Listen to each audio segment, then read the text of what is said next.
नमस्कार दोस्तों, आपका स्वागत है प्रिय मित्रों। आज की सत्य और पौराणिक कथा के माध्यम से हम यह जानेंगे कि सनातन धर्म में पीपल के वृक्ष पर एक लोटा जल चढ़ाने से मनुष्य को क्या फल मिलता है। दोस्तों, एक बार देवर्षि नारद पृथ्वी लोक का भ्रमण कर रहे थे। तभी उन्होंने धरती लोक पर कुछ मनुष्य को कुकृत्य कार्य करते हुए देखा। यह देखकर देवर्षि नारद जी का मन विचलित हो उठा और यह दृश्य देखकर उनके मन में कई सारे प्रश्न उठने लगे। फिर अपने इन प्रश्नों को लेकर नारद जी भगवान भोलेनाथ से मिलने के लिए चल देते हैं, क्योंकि नारद जी भगवान भोलेनाथ को अपना गुरु मानते थे। दोस्तों, नारायण नारायण का जाप करते हुए महर्षि नारद जी कैलाश पर्वत पर पधारते हैं। कैलाश पर्वत पर भगवान शिव जी एक सुंदर शिला पर बैठे हुए थे और तपस्या में लीन थे। भगवान शिव जी के समीप में माता पार्वती पुत्र गणेश के साथ बैठी हुई थी और बगल में नंदी महाराज भी खड़े थे। देवर्षि नारद जी भगवान भोलेनाथ और माता पार्वती को प्रणाम करते हैं। देवर्षि नारद जी को देखकर भगवान भोलेनाथ कहने लगते हैं, हे देवर्षि, आइए, कैलाश पर्वत पर आपका स्वागत है, कहिए। देवर्षि, आज किस प्रयोजन से कैलाश पर आना हुआ, क्या बात है? आज आप बहुत द्विधा में दिखाई पड़ रहे हैं। अवश्य ही आपके मन में कोई शंका उत्पन्न हो रही है। यह सुनकर देवर्षि नारद जी कहते हैं, हे सृष्टि के संहारक, आप तो त्रिकालदर्शी हैं, चराचर जगत में आपका वास है। हे प्रभु, आप तो सर्वज्ञ और सर्वज्ञाता हैं, आज तक आपसे कुछ भी छिपा हुआ नहीं है। भगवान, मैं आज कैलाश पर किस प्रयोजन से आया हूं, यह बात आप भली भांति जानते हैं, और यह भी आप जानते हैं कि मैं किस कारण से चिंतित हूं। भगवान भोलेनाथ कहते हैं, हे देवर्षि, मैं आपकी व्यथा को समझता हूं, फिर भी आप निसंकोच होकर प्रश्न पूछिए, मैं आपके प्रश्नों का उत्तर अवश्य दूंगा। फिर देवर्षि नारद जी कहने लगते हैं, हे प्रभु, मैंने आज पृथ्वी लोक पर देखा, कुछ दुष्ट मनुष्य पीपल का वृक्ष काट रहे थे। वह असहाय वृक्ष दर्द से तड़प रहा था। हे प्रभु, पीपल के वृक्ष में तो स्वयं श्री हरि भगवान विष्णु और शनिदेव जी वास करते हैं। इसके बाद भी मनुष्य पीपल के वृक्ष को काटकर उसे तोड़कर ऐसा पाप क्यों करते हैं? क्या मनुष्य अपने स्वार्थ के लिए कुछ भी कर सकता है? हे प्रभु, मैं यह भी जानना चाहता हूं कि पीपल के वृक्ष को एक लोटा जल देने से मनुष्य को कौन सा फल मिलता है? पीपल को जल किस दिन देना चाहिए और जल अर्पित करते समय मनुष्य को कौन सा मंत्र का उच्चारण करना चाहिए और किस दिन पीपल के वृक्ष की पूजा करनी चाहिए? भगवान भोलेनाथ कहते हैं, हे मुनिश्रेष्ठ, आज आपने बहुत ही उत्तम प्रश्न पूछा है, किंतु मैं आपके प्रश्नों के उत्तर देने से पहले आपको एक प्राचीन और पौराणिक कथा सुनाता हूं। इसे ध्यानपूर्वक सुनना, क्योंकि आपके प्रश्नों के उत्तर इस कथा को सुनने के बाद मिल जाएंगे। सभी बंधुओं से निवेदन है कि कथा को पूरा सुनना, क्योंकि आधा अधूरा ज्ञान विष के समान होता है। जो भी मनुष्य इस कथा को एक बार सुन लेता है, उसके समस्त पाप नष्ट हो जाते हैं। जो इसे बार बार सुनता है, उसके सभी दुख दारिद्र्य दूर हो जाते हैं और उसके घर में कभी गरीबी नहीं आती है और उसे धन वैभव की प्राप्ति होती है। हे देवर्षि, जो भी व्यक्ति इस कथा का प्रचार प्रसार करता है, उसे देवलोक की प्राप्ति होती है। देवर्षि नारद कहते हैं, हे प्रभु, इस कथा को मुझे सुनाइए। आपके मुख से यह कथा सुनने के लिए मेरा मन व्याकुल हो रहा है। मैं आपको वचन देता हूं कि मैं इस कथा को ध्यानपूर्वक पूरा सुनूंगा और इसका प्रचार प्रसार भी करूंगा। भगवान भोलेनाथ कथा सुनाना प्रारंभ करते हैं। कहते हैं, हे देवर्षि नारद, पूर्व काल में संगमपुर नामक एक राज्य था। उस राज्य में एक अत्यंत ही सुंदर और शोभायमान नगरी थी। उस नगरी में कणाद नाम के एक ब्राह्मण रहते थे। वे धर्म के कार्यों में सबसे आगे रहते थे। वे जीवों की बहुत सेवा करते थे और सुबह ब्रह्म मुहूर्त में उठकर भगवान की पूजा करते और उसके बाद पीपल के वृक्ष पर नित्य जल अर्पित करते थे। वह एकादशी के दिन निर्जला व्रत रहकर पीपल को जल देकर उसकी प्रदक्षिणा करता था और आश्रम से बाहर जाते समय वह रोज पीपल के वृक्ष को हाथ जोड़कर नमस्कार किया करता था। इस प्रकार से कणाद ने उस पीपल के वृक्ष की पूजा करके बहुत सारा पुण्य अर्जित कर लिया था। फिर एक दिन अमावस्या की रात को आकाश में घने बादल छाए हुए थे और चारों तरफ अंधेरा ही अंधेरा था। रास्ते सुनसान थे और आकाशीय बिजली जोर जोर से कड़क रही थी। तभी अचानक से वहां एक विशालकाय राक्षस प्रकट हुआ। वह बहुत भूखा था और भोजन की तलाश में इधर उधर भटक रहा था। तभी उसे कणाद ब्राह्मण का आश्रम दिखता है और वह राक्षस आश्रम में प्रवेश करता है।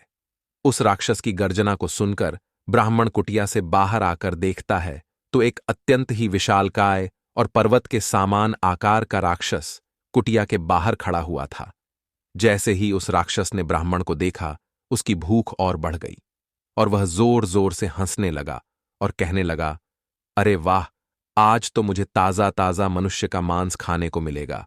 यह ब्राह्मण तो बहुत ही स्वास्थ्य है, इसका मांस बहुत ही स्वादिष्ट होगा। अभी मैं इसे मारकर अपना निवाला बनाता हूं।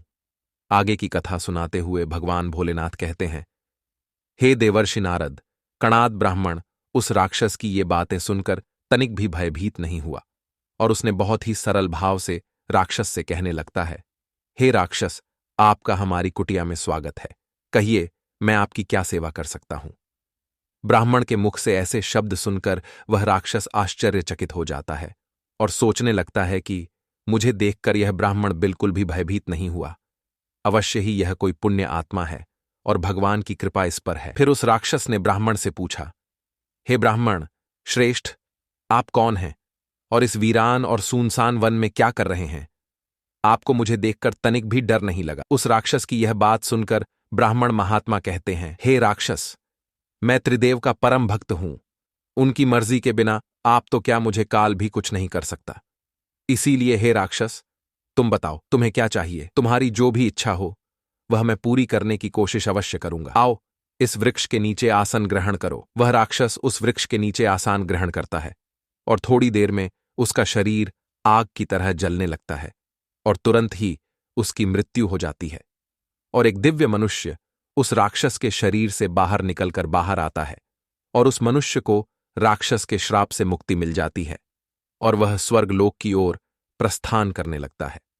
तभी उसके मन में एक प्रश्न आता है और वह रुक जाता है और पूछता है, हे ब्राह्मण श्रेष्ठ, यह कौन सा वृक्ष है जिसके नीचे बैठते ही मुझे राक्षस के श्राप से मुक्ति मिल गई? तब वह ब्राह्मण कहता है, हे महात्मा, यह पीपल का वृक्ष है। यह साक्षात तीनों लोकों के स्वामी भगवान विष्णु का ही रूप है। यह सभी पापों का नाश करने वाला है। इस वृक्ष के समीप में आने से तुम्हारे सभी पाप नष्ट हो गए हैं। फिर वह दिव्य आत्मा स्वर्गलोक की ओर प्रस्थान कर जाती है। फिर एक दिन अचानक से ब्राह्मण कणाद के साथ एक घटना घटित हो जाती है। यमलोक से दो देवदूत ब्राह्मण कणाद के आश्रम में आते हैं और उन्हें पकड़कर अपने साथ यमलोक ले जाते हैं। रास्ते में ब्राह्मण कणाद दूतों से पूछते हैं, तुम यह क्या अनर्थ कर रहे हो? तुम मुझे जीवित ही यमलोक क्यों लेकर जा रहे हो? मेरी तो अभी मृत्यु भी नहीं हुई और मैंने ऐसा कौन सा पाप किया है?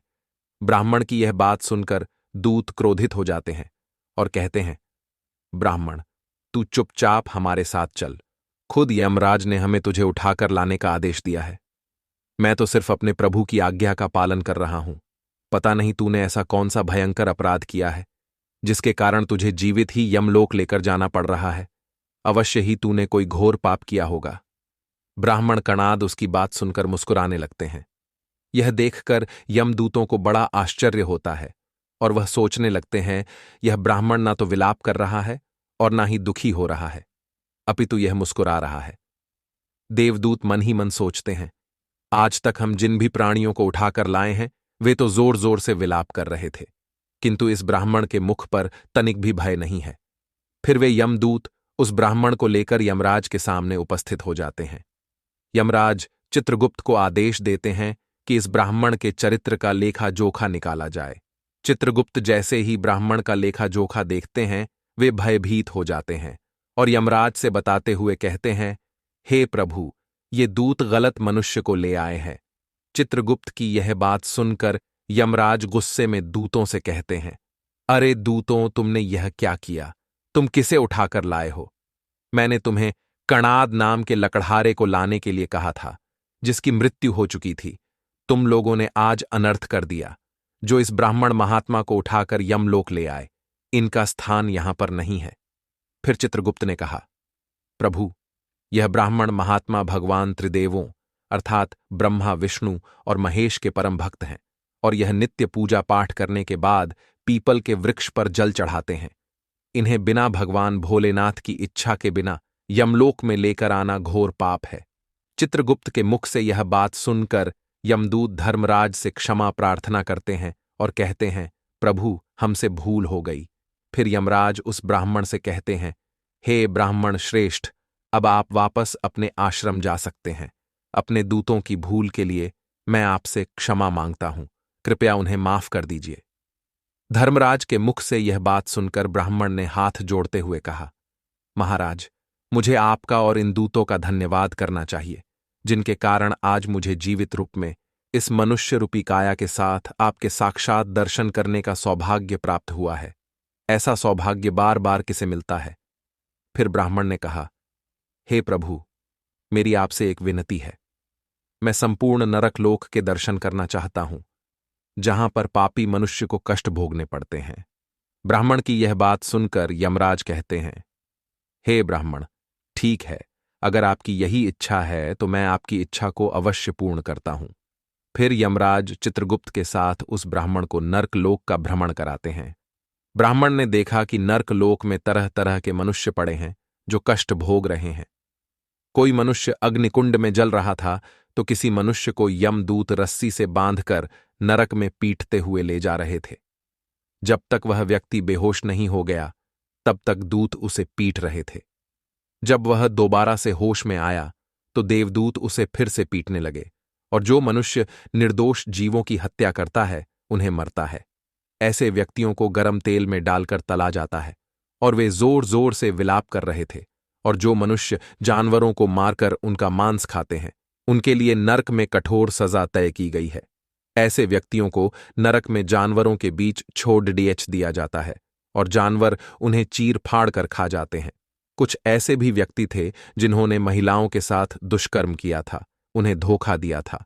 इस प्रकार के मनुष्यों के लिए नरक में जानवर की श्रेणी में रखा गया है, और ऐसे मनुष्य को नरक में मलमूत्र से भरे कुएं में डाल दिया जाता है। यह सब दृश्य देखकर ब्राह्मण कणाद दुखी हो जाते हैं और आगे बढ़ जाते हैं, और आगे देखते हैं कि जो पापी मनुष्य अपनी पत्नी के अलावा अन्य किसी स्त्री के साथ अवैध संबंध बनाते हैं, उन्हें नरक में यमदूत उन स्त्रियों की लोहे की गर्म मूर्तियों को गले लगाने के लिए मजबूर करते हैं, जिनके साथ उन्होंने अवैध संबंध बनाए थे, और उन पर कांटेदार कोड़े से प्रहार किया जाता है। ब्राह्मण कणाद उन आत्माओं को दुख और यातनाएं भोगते हुए देखकर बहुत दुखी हो जाते हैं, और वे उन कष्ट भोग रहे प्राणियों से पूछते हैं, क्या आप लोगों ने पृथ्वी लोक पर रहकर कोई भी पुण्य का काम नहीं किया, जिससे आप सभी को यहां नरक में आकर इतने कष्ट और यातनाएं भोगना पड़ रहा है। ब्राह्मण की यह बात सुनकर उन आत्माओं ने कहा, हे ज्ञानी श्रेष्ठ, हम पापियों ने पृथ्वी पर कोई पुण्य नहीं किया था, इसी कारण से नरक में कठोर सजा भुगत रहे हैं। फिर उस ब्राह्मण ने कहा, क्या आप लोगों ने कभी भगवान भोलेनाथ का एक बार भी पूजन नहीं किया? क्या आपने पीपल के वृक्ष पर कभी जल नहीं चढ़ाया? इसी कारण से तुम सभी आत्माओं को नरक में ऐसी भयानक दशा हो गई है। जो मनुष्य पृथ्वी लोक पर रहकर भगवान शिव की पूजा आराधना करता है, उसकी ऐसी दुर्गति कभी नहीं होती है, उन्हें मोक्ष मिल जाता है। यदि आप लोगों ने एक भी बार पीपल के वृक्ष पर जल चढ़ाया होता तो आपके जन्म जन्मांतर के पाप नष्ट हो जाते, क्योंकि पीपल के वृक्ष में स्वयं भगवान ब्रह्मा, विष्णु और महेश निवास करते हैं। शास्त्रों में पीपल के वृक्ष को भगवान श्री हरिविष्णु का स्वरूप माना गया है। फिर वह नरक में पाप भोग रही आत्माएं कहती हैं, हे ब्राह्मण देवता, हम अपने कुकर्मों के कारण भयंकर दुख भोग रहे हैं, किंतु हे ब्राह्मण देवता, आपके दर्शन करने मात्र से ही हमारे दर्द कम हो गए। आपको देखकर हमें संतोष हो रहा है। कृपया आप हम पापियों पर थोड़ी दया कीजिए और हमें यहां से मुक्ति दिलाइए। फिर यमराज कहते हैं, हे ब्राह्मण श्रेष्ठ, अब आपने नरक देख लिया है, अब आप अपने आश्रम को लौट जाइए। फिर वह ब्राह्मण देवदूतों के साथ वापस आश्रम लौट आता है, किंतु रात में ब्राह्मण को नींद नहीं आती। जैसे ही वह आंख बंद करता है, उसके सामने नर्कलोक का दृश्य आ जाता है। वे सभी नरकीय आत्माएं ब्राह्मण से नरक के दुख से मुक्ति के लिए प्रार्थना कर रही थी। फिर उस ब्राह्मण ने उन नारकीय जीवों को मुक्ति दिलाने के लिए सुबह जल्दी उठकर ब्राह्म मुहूर्त में पीपल के वृक्ष के नीचे बैठकर तीनों देवों की प्रार्थना करना शुरू कर दिया। वह ब्राह्मण भगवान श्री हरि से प्रार्थना करते हुए कहने लगा, हे प्रभु, मैंने सच्चे मन से आपकी पूजा की है और हर पल आपके नाम का जाप किया है। मैंने अपना संपूर्ण जीवन केवल आपकी भक्ति में ही समर्पित किया है। यदि मैंने आज तक कोई पाप नहीं किया है तो मैं अपना सारा पुण्य इन पापी आत्माओं को दे देता हूं। आप इन्हें इस नरक के कष्ट से मुक्त कीजिए और इन्हें अपने श्री चरणों में स्थान दीजिए। ब्राह्मण कणाद की यह प्रार्थना तीनों देवों ने स्वीकार कर लिया और नरक के जीवों को कष्ट से मुक्ति मिल गई और वे नरक को छोड़कर स्वर्ग में जाने लगे और सभी आत्माएं ब्राह्मण के गुणगान करते हुए और ब्राह्मण देव आपकी जय हो कहते हुए स्वर्ग की ओर प्रस्थान कर गए। किंतु उनमें से अभी भी कुछ दुष्ट आत्माएं उस नरक में ही कष्ट भोग रही थीं। उन्हें पाप से मुक्ति नहीं मिली थी। यह अद्भुत दृश्य को देखकर धर्मराज आश्चर्यचकित हो गए और उन्हें कुछ समझ में नहीं आया। धर्मराज तुरंत ही अपने गुरु ब्रह्मा जी के पास जाते हैं और उन्हें सारा वृतांत विस्तार से सुनाते हैं और कहते हैं, हे प्रभु, वे कौन से मनुष्य हैं जो अभी भी नरक लोक में कष्ट भोग रहे हैं? तब भगवान ब्रह्मा कहते हैं, हे धर्मराज, यह जो अन्य जीव अभी भी नरक में कष्ट भोग रहे हैं, इन मनुष्यों ने अपने पूर्व जन्म में पीपल के वृक्ष को काटा है और उन्हें तोड़कर फेंका है। इसी कारण से इन्हें मुक्ति नहीं मिली है। आगे की कथा सुनाते हुए भगवान भोलेनाथ कहते हैं, हे देवर्षि नारद, जो मनुष्य पीपल को जल देता है वह कभी नरक में नहीं जाता है और उसके पाप नष्ट हो जाते हैं। उसके ऊपर स्वयं तीनों देवों का आशीर्वाद रहता है। उसका जीवन सुखमय व्यतीत होता है। उसके घर में कभी गरीबी और दरिद्रता नहीं आती है। उस व्यक्ति के अंदर इतना सामर्थ्य आ जाता है कि उसके समीप आने पर अन्य पापी जनों के पाप भी नष्ट हो जाते हैं। और जो मनुष्य पीपल के वृक्ष पर जल चढ़ाते हैं उनकी कभी अकाल मृत्यु नहीं होती। इस प्रकार से भगवान भोलेनाथ ने देवर्षि नारद जी को पीपल को जल देने का महत्व सुना दिया है। जो भी मनुष्य ब्राह्मण कणाद की इस कथा को सुनता है उसके समस्त पापों का नाश हो जाता है और उसे वैकुंठ में श्री हरि के चरणों में स्थान मिलता है। तो मित्रों, इस प्रकार से भगवान भोलेनाथ ने पीपल को जल देने का महत्व महर्षि नारद को सुनाया है। आप भी पीपल को प्रतिदिन जल अवश्य दें और अपने पापों से मुक्ति पाए और प्रत्येक शनिवार के दिन लौटे में जल के साथ दूध और थोड़ा सा तिल मिलाकर पीपल की जड़ में चढ़ाएं। इसके साथ ही ऊ नमो भगवते वासुदेवाय नमः मंत्र का जाप करे, जिससे भगवान विष्णु और शनिदेव जी की कृपा आप पर सदा बनी रहे। और प्रत्येक एकादशी के दिन पीपल के वृक्ष पर एक लोटा जल अर्पित करे और उसके बाद पीपल के वृक्ष को प्रणाम करे। ऐसा करने से आपके समस्त दुख कष्ट समाप्त होंगे और स्वयं माता लक्ष्मी का आपके घर में आगमन होगा। मित्रों, यह कथा आपको कैसी लगी? कमेंट करके हमें जरूर बताएं और कमेंट में जय श्री हरि विष्णु, जय भोलेनाथ अवश्य लिखे। और ऐसी ही ज्ञान से परिपूर्ण कथा कहानियों के लिए आप धार्मिक ज्ञान चैनल को सब्सक्राइब कर लीजिए। वीडियो देखने के लिए आप सभी का धन्यवाद।